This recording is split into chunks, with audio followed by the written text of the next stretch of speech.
स्वागत करते हैं आप सभी का वीडियो गुरु की इस क्लास में। और आज हम यहाँ पर वैदिक एज के नेक्स्ट पार्ट, यानी कि हमने लास्ट क्लास में डिस्कस किया था ऋग वैदिक एज, आज हम यहाँ पर डिस्कस करेंगे लेटर वैदिक एज। तो लेटर वैदिक एज के मतलब क्या है, सबसे पहले समझ लीजिए। लेटर वैदिक एज या उत्तर वैदिक काल का अर्थ ये होता है कि इस काल में क्या किया गया। इस काल में हमने जब ऋग वैदिक की बात की थी तो वहां पर हमने ऋग्वेद के बारे में पढ़ा था।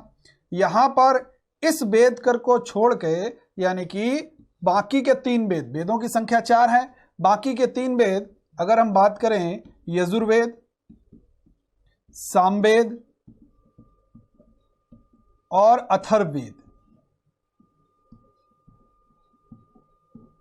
इसके अलावा भी आरण्यक, उपनिषद और ब्राह्मण, यानी कि इस काल में यजुर्वेद, सामवेद, अथर्ववेद, आरण्यक और उपनिषदों की रचना हुई, ऐसा काल कहलाता है उत्तर वैदिक काल। जिसके कि अगर टाइम पीरियड की बात करते हैं तो टाइम पीरियड आपके सामने है। यह टाइम पीरियड है इसका 1000 बीसी से लेकर के 600 बीसी के काल तक इसका टाइम पीरियड माना जाता है। पूरा ओवरऑल अगर वैदिक एज की बात करेंगे तो 1500 से लेकर के 600 के बीच में पूरा वैदिक एज। ऋग वैदिक एज 1500 से 1000 और लेटर वैदिक एज की बात करेंगे तो 1000 से 600 बीसी का काल उसका माना जाता है। तो जल्दी से अब हम देखते हैं कि इस उत्तर वैदिक काल की और क्या संरचना हो सकती है। तो जल्दी से हम आते हैं अपने पॉलिटिकल स्ट्रक्चर। यह पॉलिटिकल स्ट्रक्चर के मतलब एक राजनीतिक संरचना है। ये राजनीतिक संरचना आखिरकार क्या थी उस उत्तर वैदिक काल में।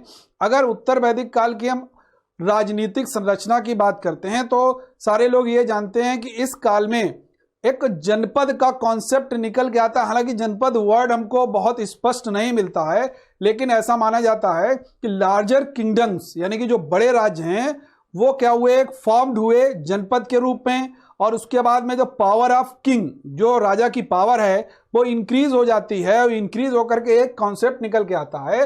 और ये कॉन्सेप्ट क्या निकल के आता है कि यहां पर 4 दिशाओं में, यानी कि पूर्व में, पश्चिम में, उत्तर में और दक्षिण में, ये चारों के चारों दिशाओं में ये बट जाते हैं राजा। और यहां पर एक कॉन्सेप्ट निकल के आता है राजाओं का। एक तो माना जाता है जिसको हम लोग कहते हैं सम्राट। क्या कहते हैं? सम्राट एक को कहा गया है पूर्व के, और पश्चिम को कहा गया है स्वराट। क्या कहा गया है? स्वराट। अगर उत्तर की हम बात करेंगे तो उत्तर के राजा को विराट कहा गया है, और यहां दक्षिण के राजा को भोज कहा गया है। यह कॉन्सेप्ट जरूर सारे लोग याद रखेंगे। आपको दिख रहा है पूर्व का सम्राट, पश्चिम का स्वराट हो गया, उत्तर का विराट हो गया और दक्षिण का आपका भोज हो गया। एक धारणा यहां पर ये निकल के आती है, एक राजनीतिक संरचना एक बनती है। तो हम कह सकते हैं कि एकीकरण के द्वारा एक बड़े राज्य, यानी कि एक जनपद का गठन होता है। इसलिए राजा की शक्ति की वृद्धि हुई और उन्होंने अपनी स्थिति को मजबूत करने के लिए बहुत सारे यज्ञों का भी सहारा लिया। यहां पर एक वर्ड और उत्तर वैदिक काल में निकल के आता है। अगर कभी आपसे यह पूछा जाएगा कि राष्ट्र शब्द की उत्पत्ति कहां से आती है, तो आपका आंसर सीधा सा होगा उत्तर वैदिक काल में। और राजा ने जो अपनी शक्ति को विस्तारित करने का जो तरीका अपनाया, वो तरीका क्या था कि उन्होंने कहा कि हमारी जो स्थिति है वो मजबूत होगी बहुत सारे यज्ञों से। अब ये यज्ञ कौन कौन से होते थे, इन यज्ञों को जल्दी से देखेंगे। ये यज्ञ कौन कौन से हैं आपको दिख रहे हैं स्क्रीन पर। जो इनमें एक बहुत महत्वपूर्ण यज्ञ है, उसमें एक लिखा हुआ है जिसमें राजा का अभिषेक होगा, यानी कि उसका राज्याभिषेक होगा। और ये जो यज्ञ है वो राजसूय यज्ञ है। मोस्ट इंपॉर्टेंट है राजसूय यज्ञ। क्यों है इंपॉर्टेंट, यहां पर याद रखेंगे। इसमें एक तो राज्याभिषेक होता था और इसमें जो 12 रत्नी होती थी। रत्नी का मतलब यह है कि ऐसे समझ लीजिए राजा के कुछ बहुत महत्वपूर्ण मंत्री लोग हैं जो कि यहां पर रत्नी हैं। और इस राजसूय यज्ञ में राजा क्या करता था, इन 12 के 12 रत्नियों के यहां पर जाता था। यह मोस्ट इंपॉर्टेंट पॉइंट है। अगर कभी आपसे पूछा जाए रत्नियों की संख्या कितनी है तो आपका आंसर होगा 12। अगर पूछा जाए राज्याभिषेक से संबंधित कौन सा यज्ञ है तो आंसर क्या होगा आपका राजसूय। दूसरा यज्ञ हम देखते हैं। दूसरा यज्ञ आप लोग देख रहे हैं अश्वमेध। ये अश्वमेध यज्ञ क्या है? अगर हम लोगों ने भगवान राम की कथा सुनी होगी, यानी कि भगवान राम ने भी ये यज्ञ किया था, उस यज्ञ को बोलते थे अश्वमेध यज्ञ। ये अश्वमेध यज्ञ है क्या, आप समझेंगे। इसमें राजा शक्ति का सूचक है, समझिए, शक्ति का सूचक माना जाएगा। बेसिकली राजा को अपने साम्राज्य को विस्तारित करना है, तो राजा क्या करेगा, इस यज्ञ को करने के बाद इस यज्ञ में एक घोड़ा छोड़ दिया जाएगा, और वो घोड़ा जहां जहां पर जाएगा, वो हर जगह जहां जहां पर गया वो पूरा विस्तार किसका हो जाएगा, उस राजा का हो जाएगा जिसने वो घोड़ा छोड़ा है। लेकिन अगर उस घोड़े को कोई पकड़ेगा तो यानी कि उसने उस राजा को चैलेंज किया है, अब उसको उससे युद्ध करना पड़ेगा। ये सेम कंडीशन भगवान राम कथा मैंने क्यों कही भगवान राम से, क्योंकि हम सारे लोग जानते हैं कि लवकुश ने भगवान राम का घोड़ा पकड़ा था और लवकुश को फिर युद्ध करना पड़ा था। तो ये जो अश्वमेध यज्ञ का कॉन्सेप्ट है, ये भी उस समय एक बहुत ज्यादा चर्चा में था, कह सकते हैं प्रचलन में था, राजा को अपनी शक्ति को बढ़ाने का एक प्रमाण था। अब एक और यज्ञ की हम बात करेंगे, जो तीसरा यज्ञ है वो है वाजपेय यज्ञ। कौन सा यज्ञ है? वाजपेय यज्ञ। वाजपेय यज्ञ की बात करेंगे। अगर कभी पूछा जाए किससे संबंधित है, तो आपका आंसर क्या होना चाहिए? रथ दौड़। किससे संबंधित है? रथ दौड़। इसमें राजा के साथ जितने लोग दौड़ रहे हैं वो जानबूझकर हार जाया करते थे। भाई राजा है तो हार जाएंगे, राजा से तो जीतेगा नहीं कोई, यानी कि राजा की शक्ति को, उसकी श्रेष्ठता को जताने का एक तरीका था।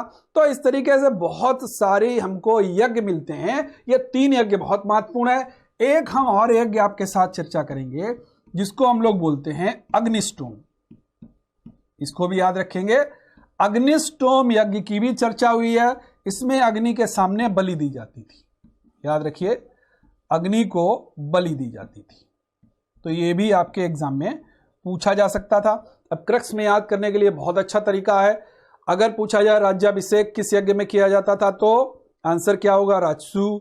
अगर पूछा जाए रथ दौड़ तो आंसर क्या होगा? वाजपेय। अगर पूछा जाए साम्राज्य विस्तार किस यज्ञ के माध्यम से किया जाता था, तो आंसर क्या हो जाएगा? अश्वमेध यज्ञ। अगर पूछा जाए अग्नि के सामने बलि दी जाती थी किस यज्ञ में, तो आंसर क्या होगा आपका? अग्निष्टोम यज्ञ। ये तो बात रही आपकी राजनीतिक के कुछ पॉइंट की। अब हम कुछ और अन्य देखते हैं, इसका पॉलिटिकल स्ट्रक्चर क्या होना चाहिए या क्या होता था। तो हम देखते हैं the king assumed title of Raj Vishwajan and Akhil Bhuvanpati, lord of all earth. It means क्या हो गया कि पूरे संपूर्ण पृथ्वी का स्वामी है, इसीलिए उसको अहिल भुवनपति के नाम से जाना जाता है। और अभी हमने जो आपके सामने बताया east, west, north, south, it means क्या है, जो हमने कॉन्सेप्ट दिया सम्राट का, स्वराट का, विराट का और भोज का, ये कॉन्सेप्ट यहीं पर आया। और यहां से एक चीज और निकल के आती है, वो निकल के आता है आपका मध्य देश। मध्य देश निकल के आता है, और जिसको हम लोग ये मानते हैं कि मध्य देश का जो राजा था वो भोज के नाम से जाना जाता था। ये तो आपकी पूरी पॉलिटिकल स्ट्रक्चर की बात रही। लेकिन एक पॉइंट आप देख सकते हैं यहां पर और लिखा हुआ है कि जो कमेटी यानी कि जो समिति है और जो सभा है वो इस काल में आकर के कुछ वीक यानी कि कमजोर पड़ गई थी। और जब हमने ऋग्वैदिक समय में इसको देखा था, तो ऋग्वैदिक समय में सभा और समिति बहुत ही ज्यादा पावर में, यानी कि कहीं ना कहीं एक शक्ति के रूप में मानी जाती थी। लेकिन उत्तर वैदिक काल तक आते आते उनकी जो थी शक्ति समाप्त सी हो गई थी। अब हम बात करेंगे उत्तर वैदिक काल की एक और संरचना, और वो संरचना क्या है? सामाजिक संरचना, यानी कि इसकी एक सोसाइटी के बारे में बात करें तो सोसाइटी के बारे में अगर हम बात करते हैं तो वर्ण सिस्टम का जो कॉन्सेप्ट है, जो कि ऋग्वैदिक एज में हमने पढ़ा है ऋग्वेद के 10वें मंडल के पुरुष सूक्त में, और वहां पर ब्राह्मण, क्षत्रिय, वैश्य और शूद्र के बारे में हमको कॉन्सेप्ट देखने को मिलता है, ये वर्ण सिस्टम व्यवस्था। तो ये वर्ण सिस्टम व्यवस्था यहां पर भी कहीं ना कहीं थी, तो बिल्कुल जब ऋग्वैदिक काल में थी तो यहां पर भी। तो इसको 4 यानी कि 4 भागों में समाज को बांटा गया था, ब्राह्मण, क्षत्रिय, वैश्य और शूद्र। और एक बात यहां पर यह निकल के आती है कि जो 3 हैं, यानी कि ब्राह्मण हो गया, क्षत्रिय हो गया और वैश्य हो गया, शूद्र को नहीं गिना जाता था। इन तीनों को एक समाज में अच्छा दर्जा दिया गया और इनके लिए एक वर्ड यूज किया गया है, उस वर्ड को कहते हैं द्विज। ये सारे लोग याद रखेंगे कि द्विज क्या है।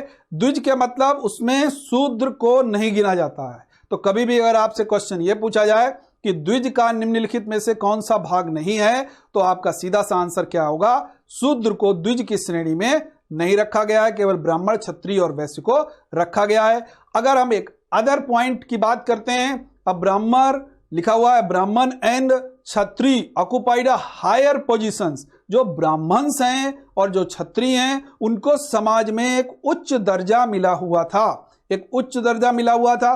और ऋग्वैदिक काल में जब हम बात करते हैं सोसाइटी की, तो वहां पर हमको एक चीज दिखती है कि वहां पर जो भी बात होगी वो कर्म के आधार पर, किसके आधार पर बात होगी, कर्म के आधार पर। लेकिन यहां पर कर्म का स्थान किसने ले लिया, जन्म ने, यानी कि जाति से। अब उसका निर्धारण किससे होगा, जाति से।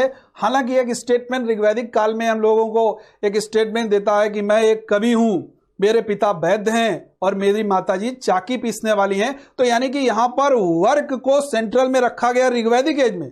लेकिन यहां पर जो जिस जाति में जन्म लिया है उसी के आधार पर उसकी पहचान बनती है। तो इसी का मतलब है कि वृत्ति के आधार पर विभिन्न जातियों का जन्म हुआ था। तो ये बात हो गई आपकी हमारी सोशल स्ट्रक्चर की।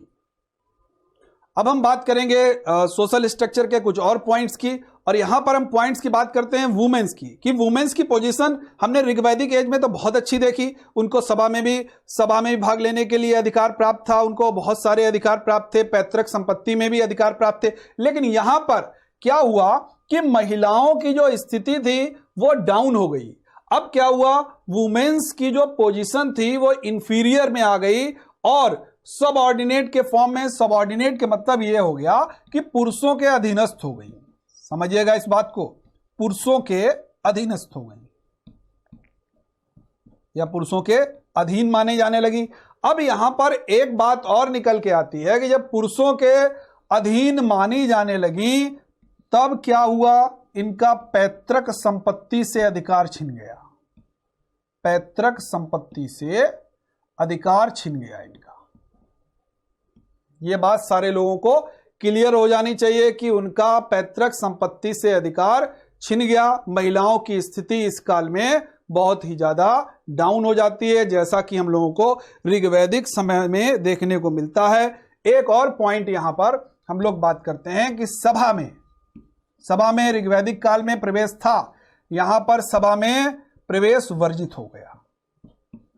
ठीक, अब हम बात करेंगे उपनयन संस्कार की। उपनयन संस्कार की अगर हम बात करते हैं, उपनयन संस्कार का अधिकार यहां से छिन गया। लेकिन ऋग्वैदिक एज में हमने देखा कि पुत्रियों का उपनयन संस्कार यानी कि जनेऊ होता था। तो आप देख सकते हैं कि ऋग्वैदिक एज में जो महिलाओं की स्थिति थी वो समाप्त हो चुकी थी, जो उनको सम्मान मिला हुआ था। उत्तर वैदिक काल में उनका सम्मान कहीं ना कहीं कम होता है। तो ये आपकी बात रही महिलाओं की समाज में क्या स्थिति थी। अब हम बात करेंगे समाज के एक आश्रम व्यवस्था की, जो उत्तर वैदिक काल का ही एक कॉन्सेप्ट है। अब उत्तर वैदिक काल में हालांकि एग्जैक्ट हमको चारों आश्रमों का उल्लेख नहीं मिलता है। जो चौथा आश्रम आपको दिख रहा है ये बाद के समय का माना जाता है, लेकिन जाबाल उपनिषद, एक उपनिषद का हम नाम लिख रहे हैं, उस उपनिषद का नाम है जाबाल उपनिषद, या इसको जाबालोपनिषद भी कहते हैं।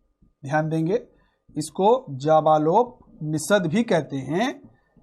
इस उपनिषद में पहली बार चारों आश्रम की चर्चा की गई। अब आश्रम व्यवस्था क्या है?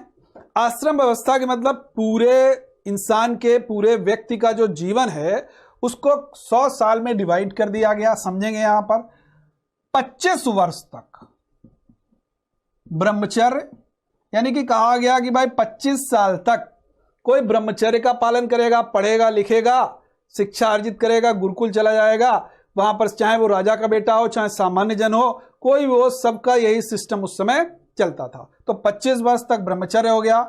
गृहस्थ 25 के बाद में, यानी कि 25 से लेकर के 50 के बीच में यह गृहस्थ आश्रम है, यानी कि वो अपने पारिवारिक दायित्वों की पूर्ति करेगा। जो गृहस्थ नियम का पालन करेगा। फिर उसके बाद वानप्रस्थ। वानप्रस्थ के मतलब ये होता है, ये 50 से 75 का समय है। इसमें क्या है कि इसकी जो अगली जनरेशन है उसका पूरा यानी कि बच्चे बच्चे हुए, यहाँ पर पूरा सेट हो गया, बच्चों का जो पूरा सेटलमेंट है वो वानप्रस्थ में कर दिया। अब किसी भी बात की कोई चिंता नहीं है, यानी कि सब आपने अपने जो भी लाइबिलिटीज थी उनको पूरा कर दिया। अब अगला नंबर आता है संन्यास। संन्यास के मतलब यह है अब आपको कोई भी माया मोह नहीं होना चाहिए।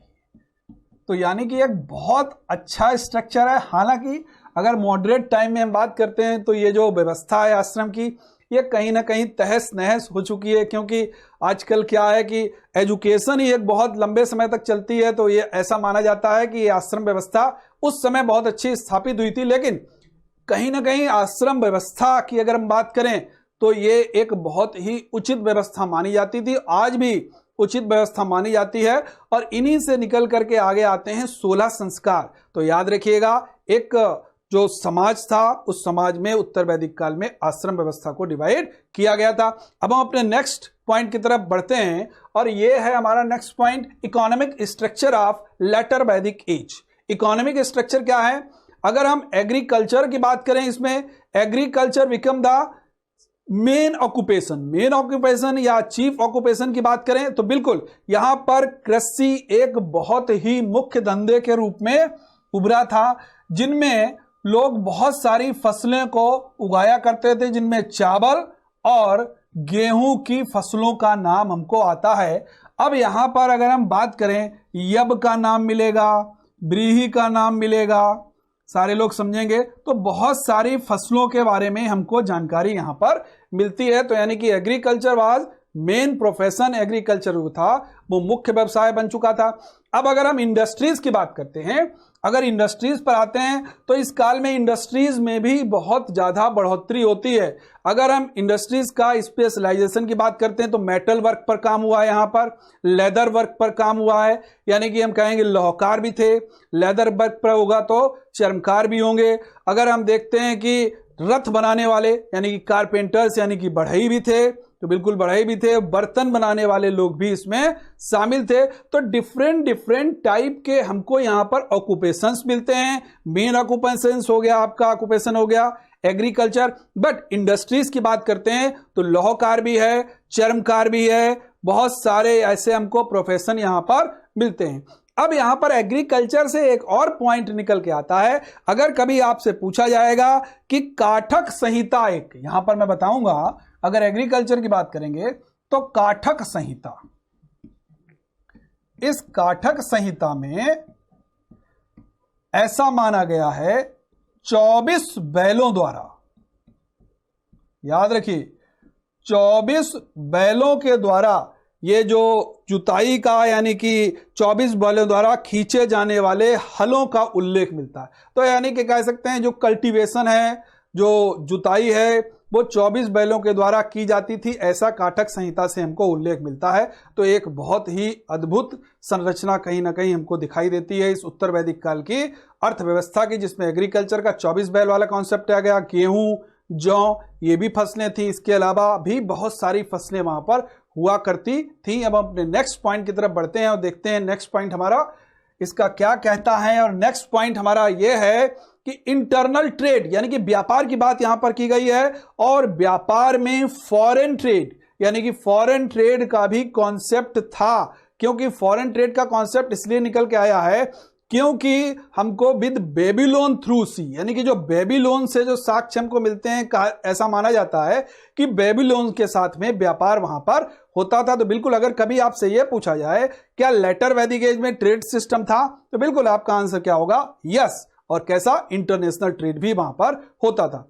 अगर हम बात करते हैं हेरिडिटरी मर्चेंट्स की, क्या ये हेरिडिटरी मर्चेंट्स यानी कि वंशानुगत व्यापारियों का एक अलग वर्ग अस्तित्व में आया, तो बिल्कुल यानी कि एक पीढ़ी, क्योंकि हमने अभी आपको बताया यहां पर कर्म के आधार पर संरचना नहीं मानी गई है, यहां पर जाति के आधार पर है। तो ऑब्वियसली अगर किसी भी व्यक्ति के पिता बनिया हैं तो ऑब्वियसली क्या होगा कि वो भी वणिक वर्ग को ही बिलोंग करेगा, यानी कि वो अपने पापा के प्रोफेशन को आगे बढ़ाएगा। तो ऐसा ही माना गया है वंशानुगत व्यापारियों का एक अलग वर्ग था। अब हम अपने नेक्स्ट इसके स्ट्रक्चर की बात करते हैं और वो हमारा है रिलीजियस कॉन्टेक्स्ट की बात करते हैं। तो लेटर वैदिक सोसाइटी की अगर हम रिलीजियस संरचना की बात करते हैं तो यहां पर आप देख सकते हो कि जब हमने ऋग वैदिक एज की बात की तो वहां पर दो देवताओं के बारे में पढ़ा। इंद्र बहुत महत्वपूर्ण देवता थे और दूसरे अग्नि, ये सबसे महत्वपूर्ण देवता थे। इस काल में आकर के इनका महत्व कम हो गया। याद रखिए, इनका महत्व कम हो गया इस काल में आकर के, और एक नए देवता का उदय होता है। वो नए देवता क्या हैं? प्रजापति। याद रखिएगा इस बात को, इंद्र और अग्नि का महत्व कम हो गया और उनकी जगह पर प्रजापति, जो कि आकर ब्रह्मा पर्यायवाची के रूप में, ब्रह्मा का पर्यायवाची भी माना जाता है प्रजापति को, विष्णु और जो ब्रह्मा विष्णु महेश का कॉन्सेप्ट है वो कहीं ना कहीं यहां से हमको निकलता हुआ दिखाई देता है। बिल्कुल, क्योंकि इंद्र और अग्नि को रिप्लेस किसने कर दिया? यहां पर प्रजापति ने, और ब्रह्मा विष्णु महेश का एक कॉन्सेप्ट हमको दिखाई देने लगा। अब इसके नेक्स्ट अगर पॉइंट में हम बात करते हैं कि बलिदान और अनुष्ठान, यानी कि जो बलिदान और अनुष्ठान है ये भी व्यापक हो चुका था, क्योंकि हमने अग्निस्टोम की चर्चा की है और अग्निस्टोम में हमने बताया कि अग्नि के समक्ष पशु बलि दी जाती थी। क्या दी जाती थी? पशु बलि दी जाती थी। तो ये हमारे कुछ पॉइंट रहे ऋग उत्तर वैदिक काल की धार्मिक संरचना के। अब हम इसके कुछ और नए पॉइंट देखते हैं और नया पॉइंट आपके सामने ये रहा। नया पॉइंट देखिए आप कि इसमें दिया गया है कि पुरोहित, जी हां, पुरोहित एक वंशानुगत पेशा बन गया था। इसमें रस्में और यज्ञों के नियमों को निर्धारित किया गया, यानी कि जो प्रेसिस्ट थे, प्रेसिस्ट कह सकते हो, प्रेसिडहुड कह सकते हो, ये हेरिडिटरी प्रोफेशन में आ गए, यानी कि वंशानुगत हो गए। दे डेडिकेटेड द रूल्स, ये रूल्स बनाने लगे और राजा को सलाह देने लगे। पुरोहित, ऐसा भी वर्णन मिलता है कि लगभग 2,40,000 गायें राजा क्या करता था? पुरोहित को यज्ञ कराने के बाद में उनको दक्षिणा के स्वरूप देता था। तो एक प्रोफेशन के रूप में यहां पर पुरोहित का व्यवसाय निकल के आता है। अब यहां पर एक और पॉइंट दिखाई देता है कि इसीलिए क्या हुआ, इस अवधि तक पुजारी वर्चस्व में आ गए, वर्चस्व के खिलाफ एक महत्वपूर्ण प्रक्रिया होती है और बौद्ध धर्म और जैन धर्म का उदय हो जाता है। देखिए, ये तो बात आगे की है, हालांकि ये बात आगे की है, क्योंकि ये कहीं ना कहीं मिडिल गंगा रीजन से जब जुड़ेगा जाकर के तब वहां पर आएगा। वहां पर बहुत सारे रिलीजियस ऑर्गेनाइजेशन आते हैं उभर करके, और उनमें से 2 रिलीजियस ऑर्गेनाइजेशन बहुत महत्वपूर्ण होते हैं, जो होते हैं जैन और बौद्ध। लेकिन अगर कभी भी अगर आपसे पूछा जाएगा तो आप यही कहेंगे कि पुरोहित की जो संरचना थी वो क्या हुआ था, यहाँ पर पुरोहित का व्यवसाय वंशानुगत बन गया था। अब हम बात करेंगे रत्नियों की। ये रत्नी क्या है आखिरकार? हमने देखा कि सतपथ ब्राह्मण, जी हाँ, यजुर्वेद का एक ब्राह्मण है सतपथ ब्राह्मण, उसमें चर्चा है 12 रत्नियों की। अगर कभी संख्या, अभी हालांकि बात की थी हमने आपसे, कभी संख्या पूछी जाएगी तो आपका आंसर क्या होगा? कितने रत्नी हैं? 12 रत्नियों का कॉन्सेप्ट यहां पर निकल के आता है। इन 12 रत्नियों में हमने कुछ महत्वपूर्ण रत्नी आप लोगों के लिए यहां पर लिखे हुए हैं।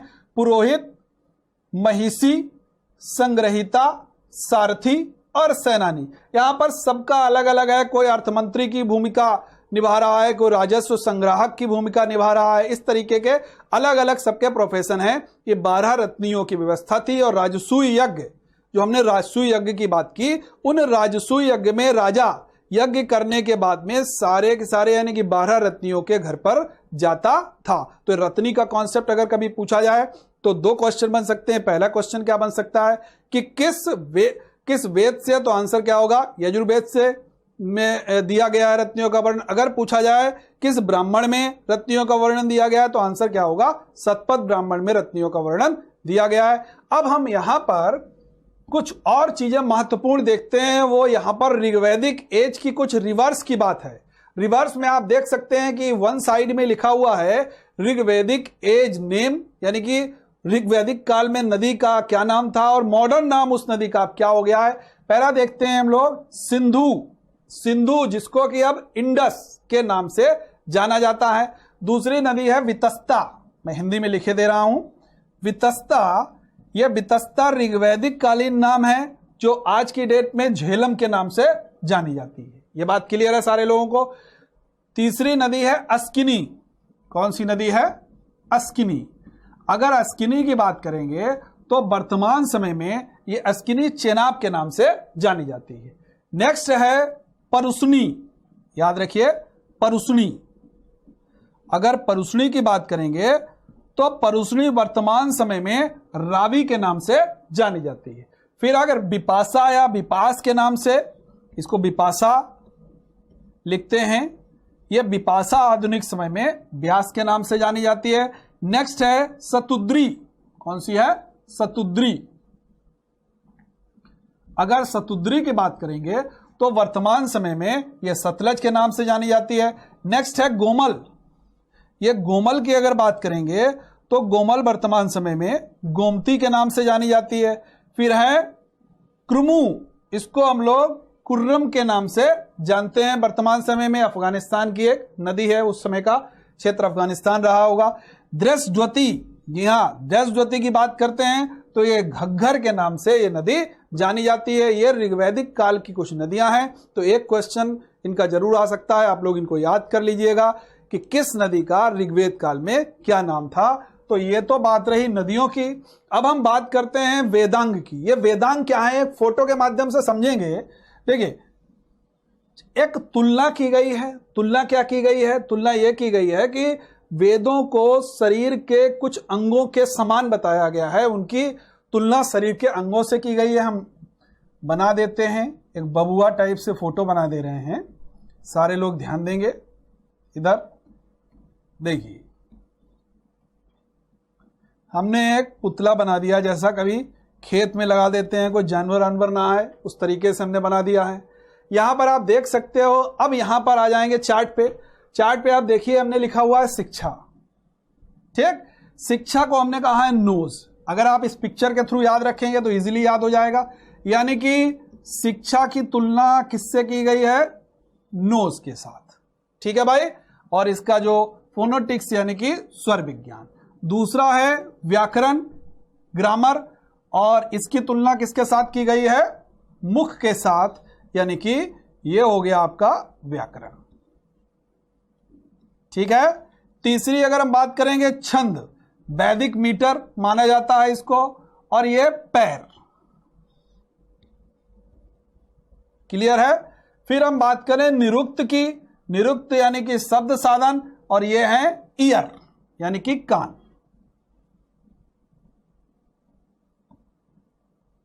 नेक्स्ट की अगर हम बात करें ज्योतिष, तो ज्योतिष हमारा क्या हो जाएगा? आई, यानी कि एस्ट्रोलॉजी खगोल विज्ञान पर आधारित है, और यह ज्योतिष से तुलना की गई है इसकी आंखों के साथ। अब हमारा एक अंत बचता है कल्प। कल्प की अगर हम बात करेंगे तो हमारे हैंड्स की बात के वैदिक क्रिया की बात की गई है, आर्म्स या हाथ की बात की गई है, ये हमारे कल्प आते हैं। तो इसको जरूर याद रखिएगा। अगर आप एक पिक्चर के माध्यम से याद रखेंगे तो आपको इजीली वहां पर याद हो जाएगा। अब वेदांगों की संख्या कितनी है? 6।